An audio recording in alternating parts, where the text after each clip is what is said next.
Que Deus abençoe você e toda a sua família. É uma alegria imensa estar aqui com você em mais um programa Luz para os Meus Passos. Seja bem-vindo, você que nos acompanha pela TV Canção Nova ou você que nos acompanha pelo meu canal do YouTube, Frei Gilson Barra Som do Monte, e pelo canal do YouTube de Dom José Francisco Falcão. É uma alegria estar com você. Eu tenho certeza que o programa de hoje muito vai nos ensinar sobre a Palavra de Deus. Estamos fazendo uma introdução para estudarmos o Antigo Testamento e nos dedicamos a 3 realidades muito importantes na Sagrada Escritura: revelação, tradição e inspiração.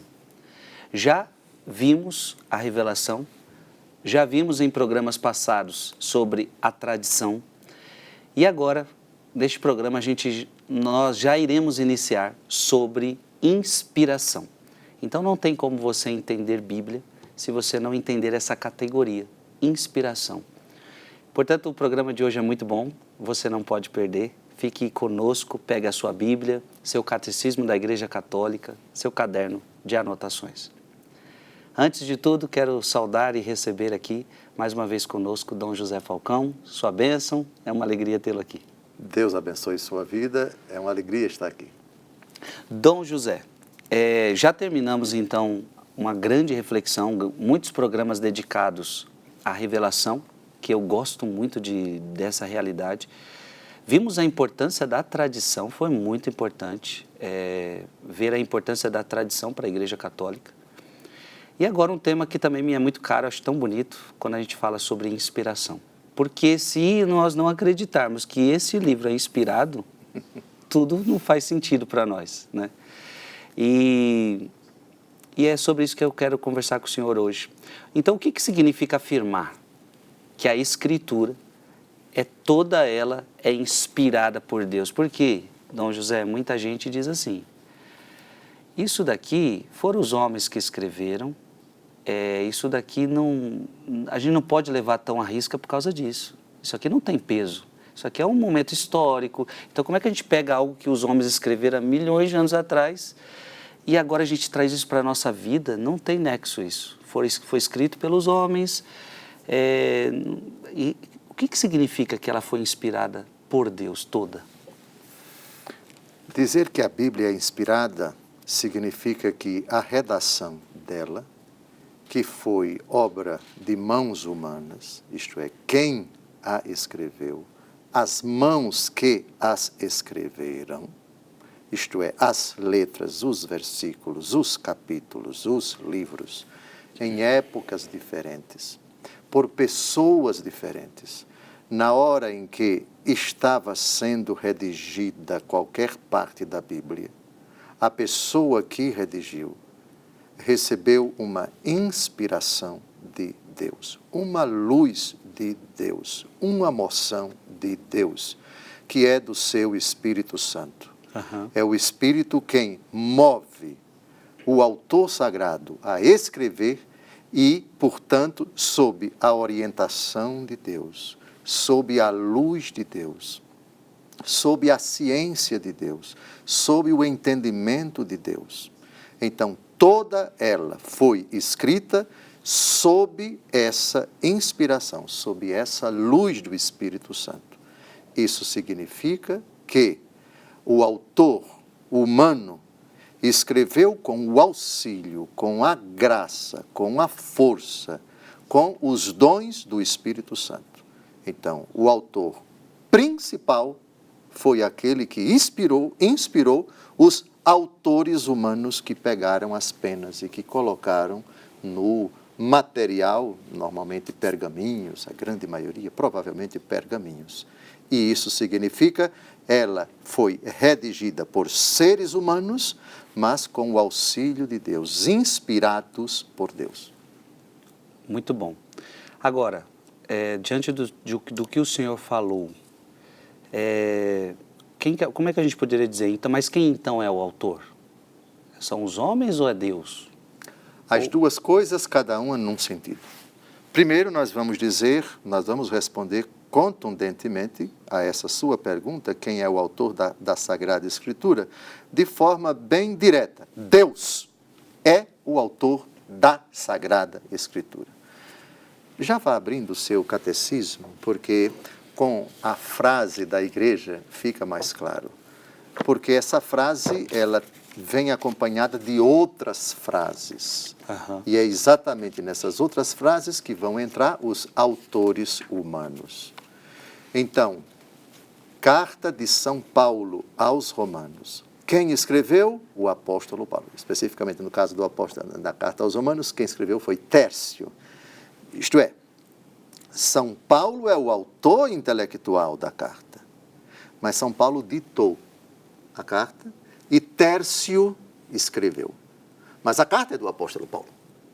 Então, autor humano, São Paulo. Autor divino, Deus. Então, quem é o autor da carta aos Romanos? Deus. Autor principal, autor divino. E quem é o autor do humano?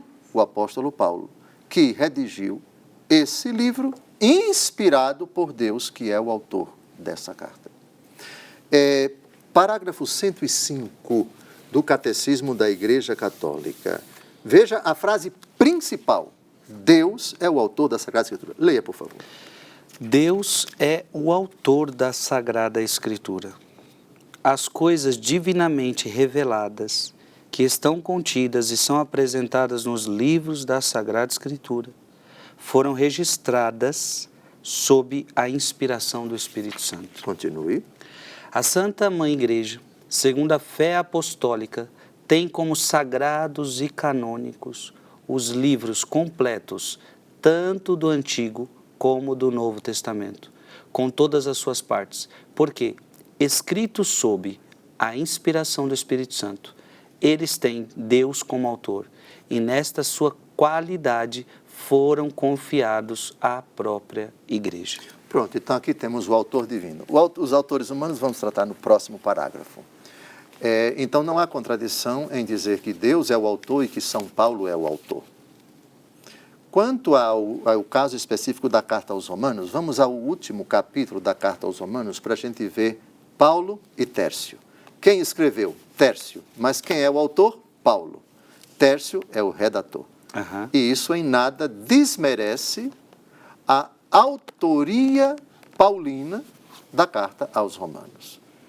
O simples fato de o Frei Gilson não poder redigir uma coisa e ditar a alguém lá no seu computador, vá falando assim, digite isso. Quem foi o digitador? Foi ele, mas quem é o autor? É Vossa Reverendíssima. Imprima então aí e assino, então a autoria é minha, mas quem redigiu foi você. Temos esse exemplo muito interessante na carta aos Romanos, eu, Tércio. Versículos de 21 a 22, Romanos 16, de 21 a 22, por favor. Saúdam-vos, Timóteo, meu cooperador, Lúcio, Jasão e Sosípatro, meus parentes. Eu, Tércio, que escrevi esta carta, vos saúdo no Senhor. Pronto. Então, aqui, quem escreveu a carta aos Romanos? Não foi São Paulo, foi Tércio. Mas quem é o autor da carta aos Romanos? São Paulo, não Tércio. E quem é o autor divino da carta aos Romanos? Deus Todo-Poderoso. Deus é o autor da carta aos Romanos. É verdade que quando você, numa discussão, numa pregação, numa palestra, você diz, olha, o apóstolo Paulo diz, está certo? Uhum. Porém, é Deus que está dizendo, porque Deus é o autor. E, portanto, é palavra de Deus. Claro que é palavra de Paulo, porque ele colocou por escrito, na verdade, Romanos, foi Tércio. Então, é palavra de Paulo, porque é o autor humano. Mas é palavra de Deus, porque Deus é o autor de toda a Escritura, portanto, também da carta aos Romanos. No capítulo 1 de Paulo, ele fala alguma coisa? Vamos a ele. Ele se identifica Paulo. Romanos capítulo 1. Paulo, servo de Jesus Cristo, Pronto, escolhido exato. para ser apóstolo, reservado para anunciar o Evangelho de Deus. Sim. Este Evangelho Deus prometera outrora pelos profetas na Sagrada Escritura.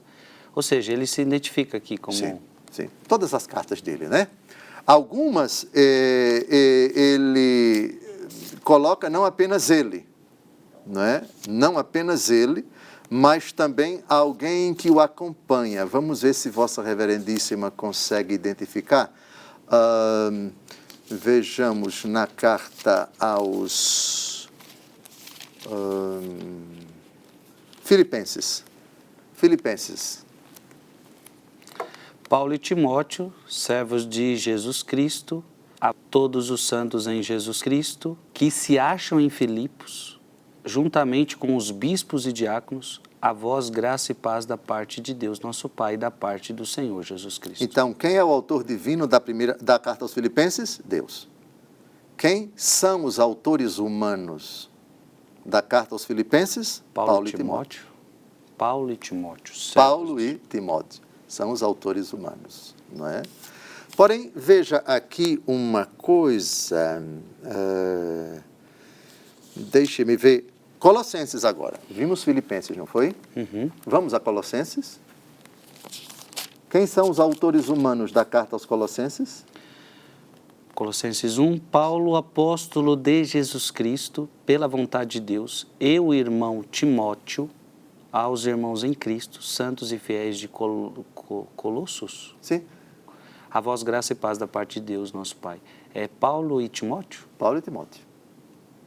Interessante, né? Algumas cartas de São Paulo, ele está sozinho.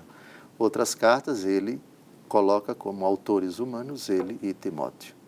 Então, estritamente falando, veja, Colossenses é a carta do apóstolo Paulo e de Timóteo aos Colossenses. Uhum. Claro que na pastoral, na corriqueira ação missionária da igreja, se identifica Colossenses como de autoria apenas de Paulo, mas não é apenas Paulo, é Paulo e Timóteo. Filipenses, a mesma coisa. Não vamos discutir por causa disso. É a carta de São Paulo a Timóteo, e você não mente ao dizer isso, só que Filipenses e Colossenses, Paulo e Timóteo. Mas o autor divino, Deus Todo-Poderoso, Deus é o autor da Epístola aos Colossenses, Deus é o autor da Epístola aos Filipenses, Deus é o autor da Epístola aos Romanos, Deus é o autor de cada livro da Escritura. Agora, dos autores humanos, a provocação é sua. Então, a gente vai entendendo que a Bíblia são duas dimensões. O autor divino é Deus, Disse tudo. de toda a Sagrada Escritura, Perfeito. mas também temos estes autores humanos. Então, eu posso dizer que a Bíblia teve autores humanos. Sim, sim, teve autores humanos, sim. Tantos que a gente não consegue identificar.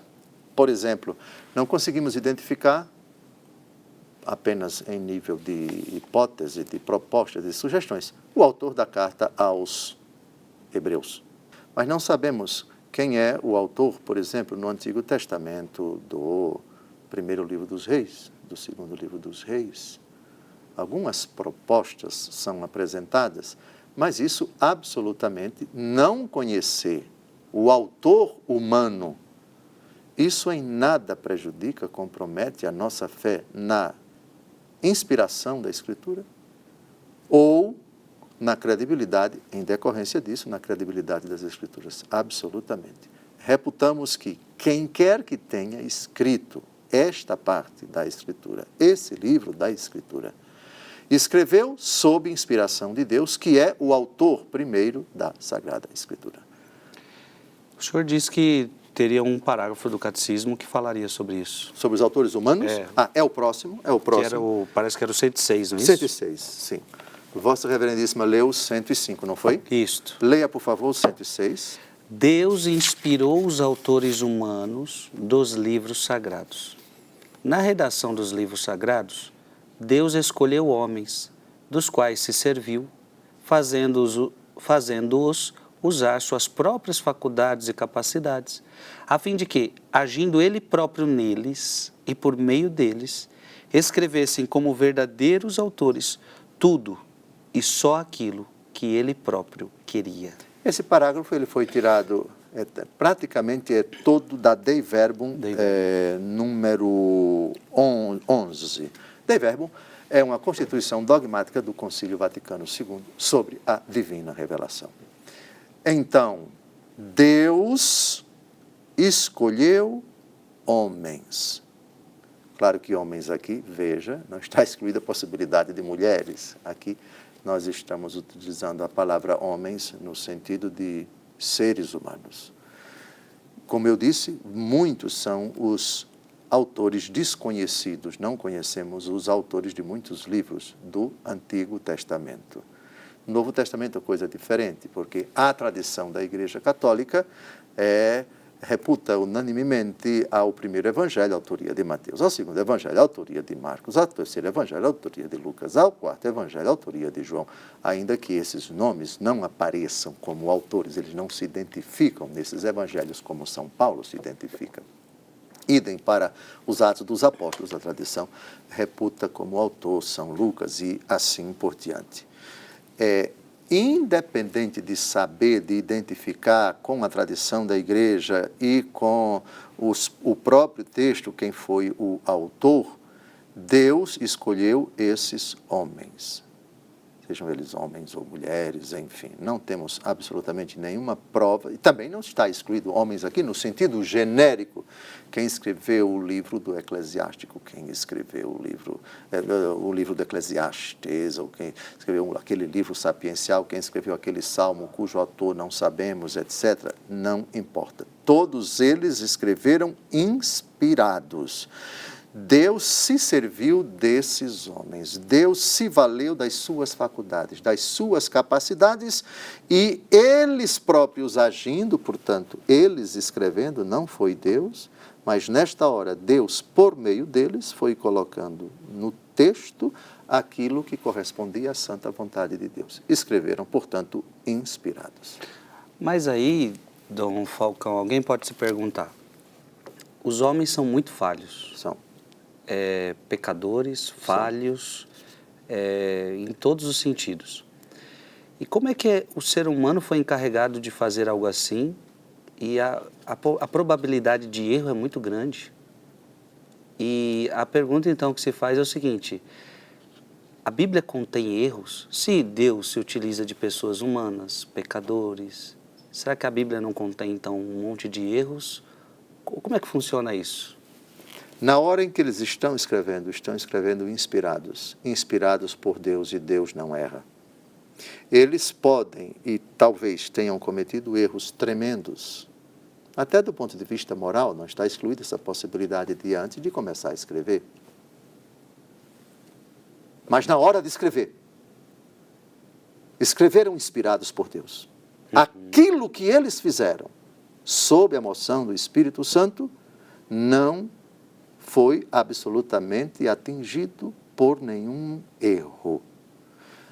Agora, terminou de redigir, sei lá, é possível que ele tenha cometido um pecado, que ele tenha cometido erros enquanto não estava escrevendo? É possível, mas isso não afeta a inspiração. Deus Todo-Poderoso pode se valer dos instrumentos mais falhos. Deus chamou o apóstolo Pedro para ser apóstolo? Sim. E Pedro, enquanto foi chamado pela inspiração do Espírito Santo, ok? Muito bem. Vamos adiante. Para vós, quem eu sou? Senhor, tu és o Messias, o Filho de Deus vivo. Bem-aventurado és tu, Simão, filho de Jonas. Porque não foi a carne nem o sangue que te revelaram isso, mas o meu Pai que está nos céus. Eu te declaro, tu és Pedro, e sobre esta pedra edificarei a minha igreja. Jesus mesmo diz para São Pedro, você foi inspirado pelo Espírito Santo agora. Logo depois, no mesmo diálogo, Jesus começou a dizer que era necessário que ele subisse para Jerusalém, que ele fosse entregue aos homens, que ele sofresse e morresse, ao terceiro dia ressuscitasse. Para trás, Satanás. Teus pensamentos não são de Deus, mas dos homens. Deu um pito no primeiro Papa, que eu acho que ele murchou assim. Veja, alguns minutos antes, falou inspirado por Deus. Alguns minutos depois, inspirado pelo diabo, tentando dar conselho a nosso Senhor. Deus Todo-Poderoso inspira seres humanos falhos. A fraqueza de Paulo, a fraqueza de Pedro, a fraqueza dos demais apóstolos que deixaram nosso Senhor sozinho no Jardim das Oliveiras e todos eles fugiram. A fraqueza de seres humanos que acompanharam o Senhor Jesus ao longo de sua vida pública. Isso não significa dizer que, malgrado as fraquezas deles nesses pontos, nesses momentos, nessa hora em que disseram, em que fizeram, em que deixaram de fazer, ou seja, que qualquer atitude passível de fraqueza e, de fato, pecados, enfim, disputando entre eles quem é o maior, quem vai ser o maior, Jesus os chamou, começaram a brigar, ficaram indignados. Lembra quando Tiago e João pediram ao Senhor, ordena que nos sentemos à tua direita e à tua esquerda e tal, os 10 ficaram indignados contra os dois. Os dois cometeram a fraqueza de já pedir aquilo que não era conveniente e os 10 ficaram indignados, enfim, surgiu uma disputa. Jesus precisou apagar aquele incêndio. Os grandes tiranizam as nações, entre vocês não deve ser assim, quem quiser ser o primeiro seja o último, servo de todos, etc. São provas de que os inspirados apóstolos aos quais Jesus conferiu tantos poderes, deu o poder de pregar, de expulsar os demônios, de curar os enfermos, etc., malgrado esses momentos inspirados de rara beleza, não tão rara, graças a Deus, mas também eles cometeram fraquezas, agiram não inspiradamente. Aplicando esses exemplos todos para a redação, é dogma de fé. Na hora em que eles escreveram os textos, não importa o tamanho dos pecados, se eles até estavam em pecado mortal, se eles tinham concepções filosóficas, teológicas imperfeitas, enfim, mas na hora em que estavam escrevendo, escreveram inspirados por Deus. Portanto, a Bíblia não pode errar, porque toda ela foi inspirada por Deus. Para além das fraquezas humanas, para além das limitações de todos os autores humanos de todos os livros da Bíblia, na hora em que eles escreveram sob inspiração. Isso que o senhor está falando é muito importante. Então, significa que eu posso afirmar isso. Na Bíblia não contém nenhum erro? Não contém. A Bíblia não se contradiz? A Bíblia não se contradiz. Até mesmo quando parece que há contradições, né? Até mesmo quando parece que há contradições. Exatamente. Vejam, é preciso que a gente também pontue o seguinte. Você não pode olhar para a Bíblia com um olhar crítico de uma ciência posterior, eu diria atual, moderna, e fazer uma leitura que não é própria do mundo bíblico à luz da fé, para chegar a conclusões, por exemplo, que são indevidas. Eu vou dar um exemplo bem simples. Jesus, certa feita, diz que a semente do grão de mostarda, que é a menor das sementes Bom exemplo. da terra, ok? Exato. Muito bem. Aí vem uma pessoa e diz o seguinte, veja, a ciência hoje consegue provar Exato. que a semente de mostarda não é a menor das sementes da terra. Logo, Jesus errou. Aqui nós temos várias coisas. Primeiro, quando Jesus fala da semente de mostarda, Jesus está utilizando um gênero literário chamado parábola. Na parábola, as expressões, as imagens, as criaturas, as realidades, elas adquirem um caráter simbólico. Depois, a palavra menor na Bíblia não significa necessariamente menor do ponto de vista da altura, do ponto de vista da mensurabilidade, do tamanho. Sim, é verdade que Zaqueu era de baixa estatura, mas nosso Senhor Jesus Cristo se identifica como o menor de todos os homens.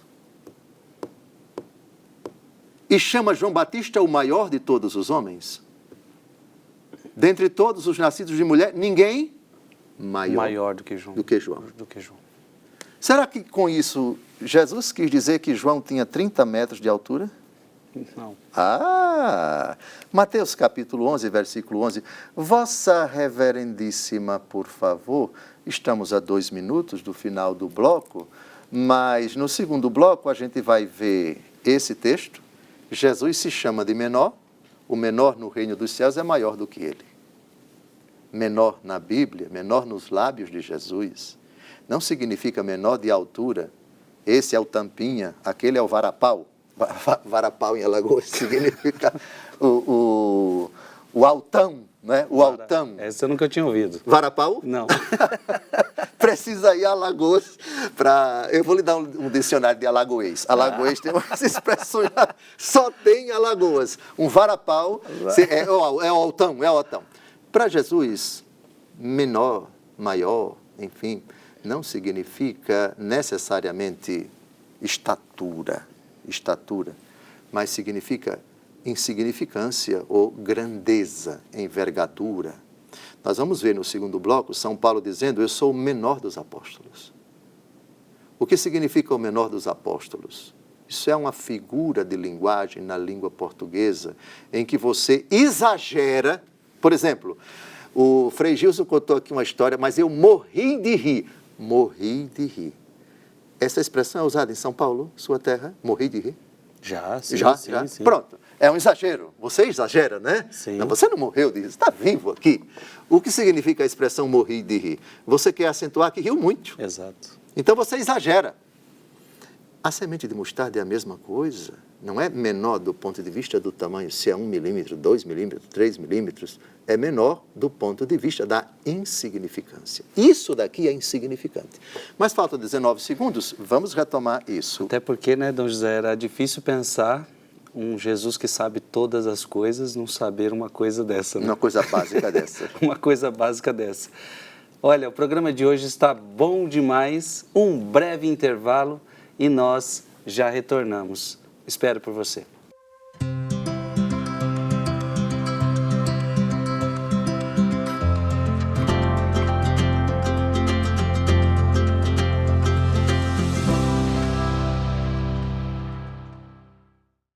Estamos de volta ao programa Luz para os Meus Passos. É uma alegria ter você aqui. Hoje o tema é interessante demais, o tema é maravilhoso, é sobre inspiração.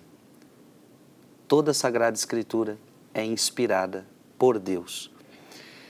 E a pergunta é, contém erros a Sagrada Escritura? Muita gente já falou isso para você, muitos estão falando isso nos dias de hoje. E o Dom José, no bloco anterior, terminou com um assunto interessante. Segundo a ciência atual, Jesus errou quando disse que a semente de mostarda é a menor de todas. Então, a ciência hoje, então ela é mais, a ciência, ela sabe mais do que Jesus, Dom José.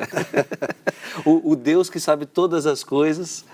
E aí o senhor está fazendo as pessoas entenderem que a Bíblia precisa ter calma, né? Você não pode ir com muita ânsia, porque senão você não entende o significado daquilo, ainda mais numa parábola, como o senhor estava falando.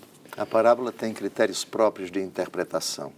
Elas são uma história criada para transmitir uma mensagem que está significada naquelas imagens ali, que, enquanto tais, não podem ser interpretadas ao pé da letra. Existe uma chave de leitura, existe um critério de leitura, existe uma mensagem que Jesus quer que nós compreendamos nessa linguagem que, às vezes, contém imagens que não podem ser absolutizadas ou interpretadas segundo os critérios de ciências que não são da própria palavra de Deus. Citei o caso da semente de mostarda, que Jesus diz é a menor de todas as sementes da terra. Correto?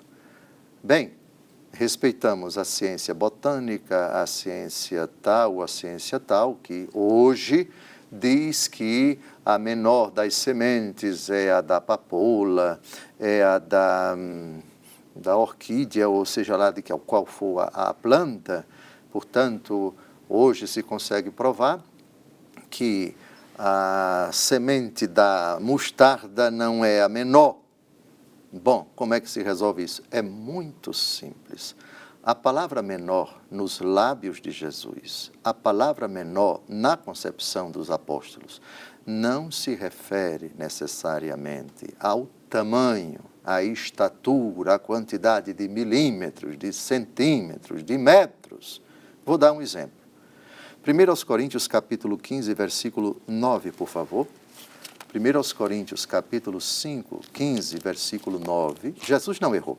Jesus não errou ao dizer que a semente de mostarda é a menor das sementes da terra. Por quê? Vamos começar a explicar com esse texto. Porque eu sou o menor dos apóstolos e não sou digno de ser chamado apóstolo, porque persegui a igreja de Deus. Pronto. Agora vem uma pessoa que fez fisioterapia, ou um médico, ou uma pessoa com uma trena, etc. Então, vamos medir o tamanho de São Paulo. Eu sou o menor dos apóstolos. Será que ele tinha 10 centímetros? Será que ele tinha 15 centímetros? Será que ele era baixinho? Não, meu amigo, leia a frase toda. Menor aqui no sentido de indigno. Ele exagera. Justamente para mostrar com esse exagero, eu sou o menor, eu sou o mais indigno. Olha aí, na própria frase, leia de novo a frase devagar. Eu não sou digno de ser chamado apóstolo. Então, é menor no sentido de indignidade. O próprio Jesus se chama menor. Vamos a Mateus capítulo 11. Vamos a Mateus capítulo 11. Mateus capítulo 11. Versículos de 11 a 12, se não me engano, quando ele fala de João Batista e dele, um ele chama de menor, o outro ele chama de maior. Então vamos ver se o maior é o que tem 300 metros ou tem 500 metros. Será que João Batista tinha 500 metros ou 600 metros de altura só porque Jesus disse que ele era o maior no reino dos céus? Dentre todos os nascidos de mulher, ninguém é maior do que João. Então, quer dizer que porque João era o maior, estamos tratando aqui de tamanho físico, de estatura física. Ora, pelo amor de Deus, cuidado com a palavra menor e com a palavra maior. Por favor. Em verdade, vos digo, entre os filhos das mulheres não surgiu outro maior que João Batista. No entanto, o menor no reino dos céus é maior do que ele. Menor e maior. Aqui, na sua opinião, Jesus está falando de estatura? Não. Pronto, pelo amor de Deus. Então deixa a botânica para lá, rapaz. Preste atenção naquele que falou a parábola da mostarda. Ele pegou uma semente que era própria do seu tempo, a menor das sementes da terra. Ele está falando numa parábola. E o sentido de menor, olhe aqui para ele, olhe para o apóstolo Paulo, menor dos apóstolos. Jesus é o menor. Menor em que sentido? O menor no reino dos céus é maior do que ele. Quem é esse menor no reino dos céus? É Jesus. Enquanto Deus que se rebaixa. Existe uma minoridade, existe um rebaixamento, existe uma insignificância maior do que morrer como bandido na cruz. Jesus se fez menor. Fez-se obediente até a morte, encontrou-se na condição de escravo. Portanto, o que Jesus quer dizer com o menor no reino dos céus é maior do que ele? Aquele que, primeiro, Cristo é o menor, e aquele que imita Cristo. Quem quiser me seguir, negue-se a si mesmo, tome a sua cruz todos os dias e siga-me. O rebaixamento de dar a vida pelos irmãos. Ninguém tem maior amor do que aquele que dá a vida pelos irmãos. Tendo amado os seus que estavam no mundo, amou-os até o fim. Isso significa ser menor. Cuidado, pelo amor de Deus, para não pegar critérios de uma ciência que não tem nada a ver com a Escritura e dizer que a palavra menor só se refere à estatura, milímetros, centímetros. Vamos levar a semente de mostarda para o laboratório e comparar com a semente da... Isso é ciência botânica, isso aqui é Bíblia. Onde na Bíblia a palavra menor, nos lábios de Jesus, tem outro significado. Jesus não errou ao dizer que a semente de mostarda é a menor das sementes da terra. Ele pegou uma semente que era típica do mundo agrícola de Israel do seu tempo. provavelmente para os judeus era a menor semente. Naquele tempo, no conhecimento deles.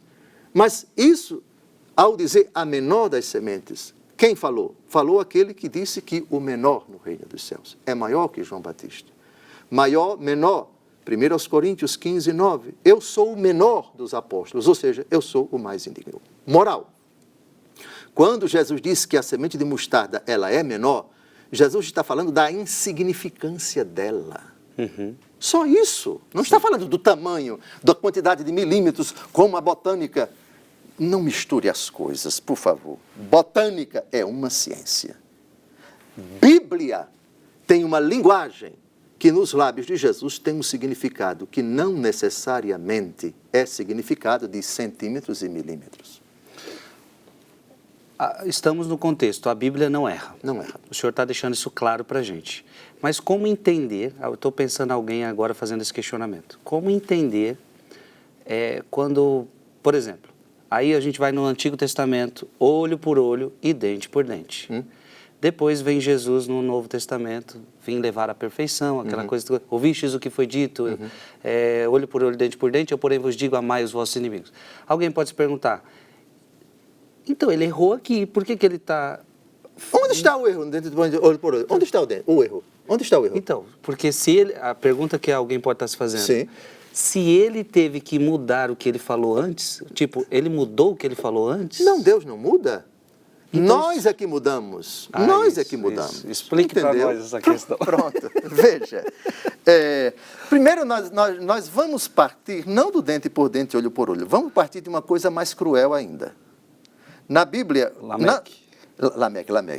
Gênesis capítulo 4.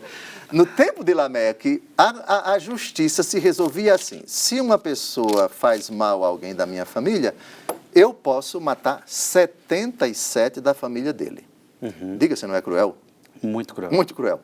Agora, dente por dente, olho por olho, é 1 para 1. Qual dos dois é mais cruel? É matar 77 ou matar só um? 77. 77. Bem, foi erro. A humanidade, no tempo de Lameque, tinha essa mentalidade.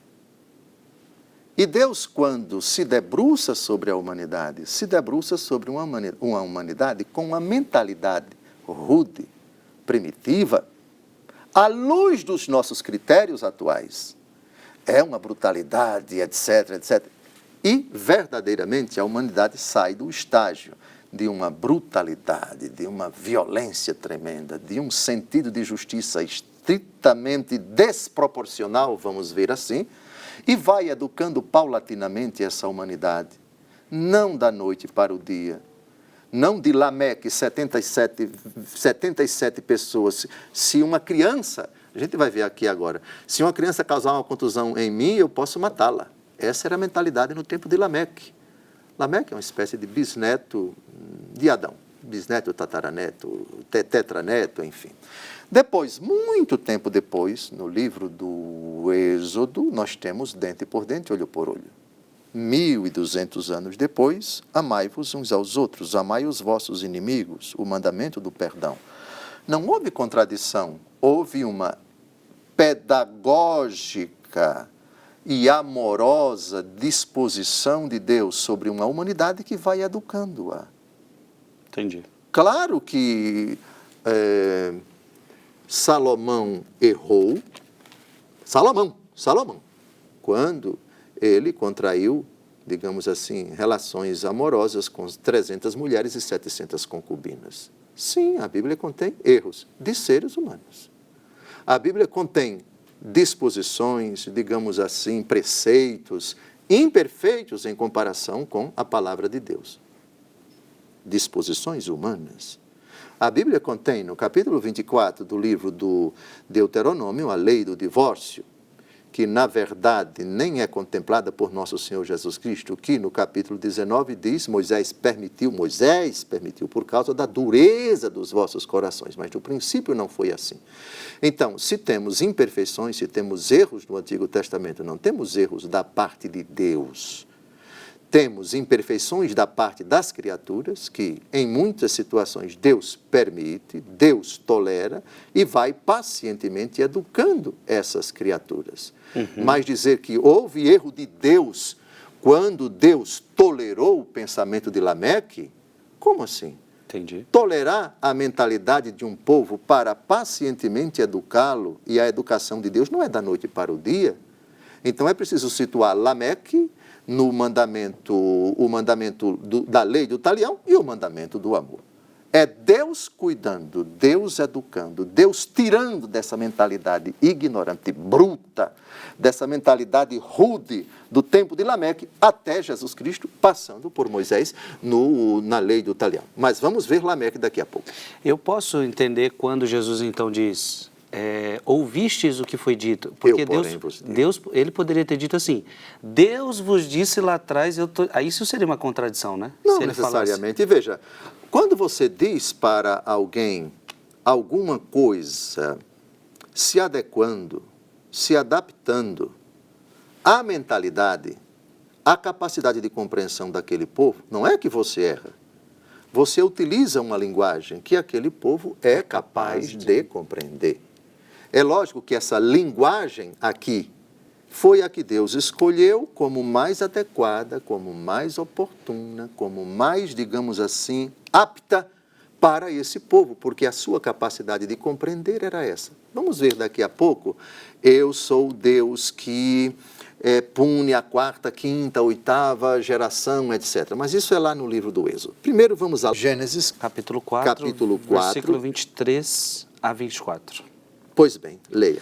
Lameque disse às suas mulheres, Ada e Sela, ouvi a minha voz, mulheres de Lameque, escutai as minhas palavras. Por uma ferida matei um homem, e por uma contusão um menino. Se Caim será vingado 7 vezes, Lameque o será 77 vezes. Muito bem. Deus chama a humanidade em Adão, Eva, Caim, Abel, Lameque, numa época em que o conceito de justiça era muito imperfeito, segundo os nossos critérios. Sim. E, de fato, era um conceito de brutalidade. Repare, você matar uma criança porque ela causou uma contusão para você, e se alguém matar você, eu vou matar 77 do outro lado, isso é muito mais grave, muito mais duro do que no tempo da lei do talião.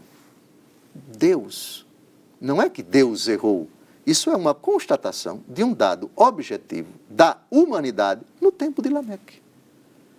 E o grande pedagogo diz, silencia quanto, na sua opinião, se Deus Todo-Poderoso dissesse no tempo de Lameque, amai os vossos inimigos, onde o costume era esse, Deus achou providente, Deus achou prudente, Deus achou que não era o momento. Deus tem o seu momento. Mas não é Deus que está pedindo para matar os 77 aqui. Não, sim, eu estou dizendo que essa era a mentalidade da humanidade no tempo de Lameque. Sim. Ok? Então, não, mas Deus devia ter educado na hora, Deus devia ter dito, etc. Bom, me permita uma coisa, você colocou a sua criancinha no jardim, com quantos anos de idade? Na sua opinião, a mãe manda colocar a criança no jardinzinho de infância a partir de que idade? 4 anos, 5 anos? Eu fui nessa idade. 4 anos, 5 anos. Muito bem. Se o professor chegasse, se sua mãe dissesse, olha, vocês, por favor, estou colocando aqui o meu bebezinho, o Frei Gilcinho, o Frei Gilcinho, e vocês, por favor, ensinem para ele a lei da relatividade, ensinem para ele os gêneros literários da Bíblia. Com 4 anos de idade, um professor decente lá do jardim, minha senhora, o seu filho não tem capacidade, a mente dele ainda não está desenvolvida. Além do que, para ele ter essas noções que vai receber lá na frente, primeiro ele tem que receber muitos conceitos prévios, muitas ideias que são próprias para a idade dele. Sim. No jardim ele vai receber os rudimentos, depois vai aprender a ler, depois vai aprender a escrever, depois vai aprender a cantar, depois vai aprender a somar, multiplicar, etc, etc, etc, etc. E depois ele vai sair do jardim, vai para o maternal, sei lá como é que chama, depois vai para o ensino médio, depois vai para a faculdade. À medida em que vai crescendo sua capacidade de entender e de querer, a capacidade dele de receber novos conhecimentos vai aumentando. Então, esses conhecimentos mais para frente, teoria da relatividade, aprender línguas, etc., ele está no prezinho. Pois bem, mais ou menos assim. É a pedagogia de Deus na história da humanidade. Deus se adequa, Deus tem paciência, Deus, de certa forma, ele se dobra diante da humanidade que tem uma noção errada a respeito dele. A capacidade do povo, e não Deus que é imperfeito. Vou dar um exemplo agora, saímos desse exemplo de Lameque, e agora vamos para uma ideia que o povo tinha a respeito de Deus e que Deus compreende, não entra no mérito, silencia, e de certa forma é isso que vocês pensam de mim? É isso que vocês acham de mim? Então, muito bem, esse Deus que vocês acham que eu sou, sou eu. E mais para frente ele vai dizer que a mentalidade desse povo não é esta. Veja, é justo que uma geração cometeu pecado e o pecado dessa geração seja a punição dos pecados dessa geração, dos pais, que o mal que os pais fizeram seja punido nos filhos e nos netos, nos bisnetos, nos trinetos, nos tataranetos? Não. Não. Muito bem. Então vamos a Êxodo capítulo 20. Êxodo capítulo 20. Êxodo capítulo 20, versículo 5 e versículo 6. Não te prostrarás diante delas e não lhes prestarás culto. Eu sou o Senhor teu Deus, um Deus zeloso, que vingo a iniquidade dos pais nos filhos, nos netos e nos bisnetos daqueles que me odeiam. Basta. Aí vem uma pessoa, mas que absurdo. Aliás, o Frei Gilson acabou de dizer que não era justo que Deus se vingue nos filhos, nos netos e bisnetos até a 5ª geração. Deus zeloso que vingo a iniquidade dos pais nos filhos e nos bisnetos daqueles que me odeiam. Isso não é justo. Resposta. Esta era a mentalidade do povo quando Deus disse isso. A visão do povo hebreu acerca de Deus era essa visão de um Deus vingativo. Eu sou. Deus não disse eu faço. Eu sou isso que vocês estão dizendo, porque vocês pensam que eu sou isso, então eu sou. Agora, há contradição quando no livro de Ezequiel, capítulo 18, a responsabilidade individual. O filho não vai pagar pelo pecado do pai. Cada um vai responder pelo seu próprio pecado. Vamos ao livro de Ezequiel, por favor, capítulo 18. Capítulo 18. Vamos ver se há contradição. Não existe contradição na palavra de Deus. A partir do versículo 1. A palavra do Senhor foi-me dirigida nestes termos. Por que repetis continuamente esse provérbio entre os israelitas? Os pais comeram uvas verdes, mas são os dentes dos filhos que ficam embotados. Por minha vida, oráculo do Senhor Javé, não tereis mais ocasião de repetir esse provérbio em Israel. É a mim que pertencem as vidas, a vida do pai e a vida do filho. Ora, é o culpado que morrerá. Muito bem. Agora pule nesse mesmo capítulo para os versículos 19 em diante. Perguntais por que não leva o filho à iniquidade do pai? É que o filho praticou a justiça e a equidade, e como observa e cumpre as minhas leis, também ele viverá. É o pecador que deve perecer. Nem o filho responderá pelas faltas do pai, nem o pai pelas do filho. É ao justo que se imputará a sua justiça, e ao mau a sua malícia. É uma mudança completa.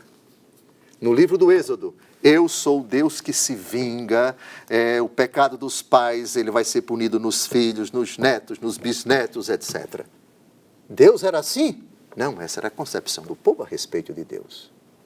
E Deus Todo-Poderoso respeitou esse pensamento e considerou que não era o momento de dizer o que Ezequiel lá na frente vai dizer.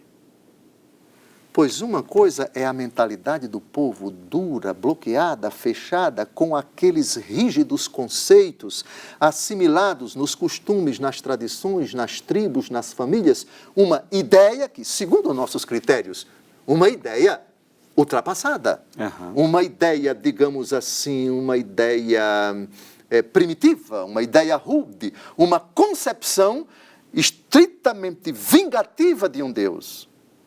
E Deus, quando se revela a esse povo, o que é que ele faz? Eu sou esse Deus. O Deus que vocês pensam que eu sou eu. E achou conveniente não entrar no mérito desse pensamento imperfeito deles, que reputa que Deus vinga a atitude dos pais nos filhos, nos netos e nos bisnetos. E pacientemente, quase 700 ou 800 anos depois, com Ezequiel, a responsabilidade individual. Houve erro? Não, houve evolução. Não evolução de Deus. Deus não muda, eu sou o Senhor e não mudo. Malaquias capítulo 3, versículo 6. Mas a ideia de Deus do povo mudou. Uma ideia equivocada. O povo estava no erro, o povo estava na ignorância. E Deus se adequou a essa mentalidade e foi educando até o tempo de Ezequiel. Esse pensamento parece que chegou até Jesus, porque tem aquela cura de um paralítico, se eu não me engano. Sim, foi ele que pecou. Foi ele ou pecou ou foi seus pais? Parece que chegou longe, então. Chegou. Tinha, sim, exatamente. Frei Gilson, ficou claro, foi muito oportuna a sua pergunta. Essa questão de Lameque, depois do dente por dente, olho por olho, e da ideia primitiva que se tinha de um Deus que vinga a atitude dos pais nos filhos, netos e bisnetos, Êxodo capítulo 20, e o pulo, o salto qualitativo para Ezequiel. Sim. Não há contradição, há evolução. Mas o que ficou claro para mim é que Deus não muda. É o ser humano que não está preparado para captar Deus, para entender Deus, para entender todos os seus ensinamentos. Sim. Então essa evolução que a gente acabou vendo não é da parte de Deus, mas é da nossa parte. Sim. A Bíblia é a saga da intervenção de um Deus que entra na história de um povo rude. E a preparação, a educação desse povo até Jesus Cristo, Deus Todo-Poderoso considerou que precisava de tempo. De Abraão, 1.800 anos, até nosso Senhor Jesus Cristo, o que é que nós temos? Nós temos costumes. Nós temos Abraão com Sara. Sara entrega a escrava para dormir com Abraão, para gerar um filho.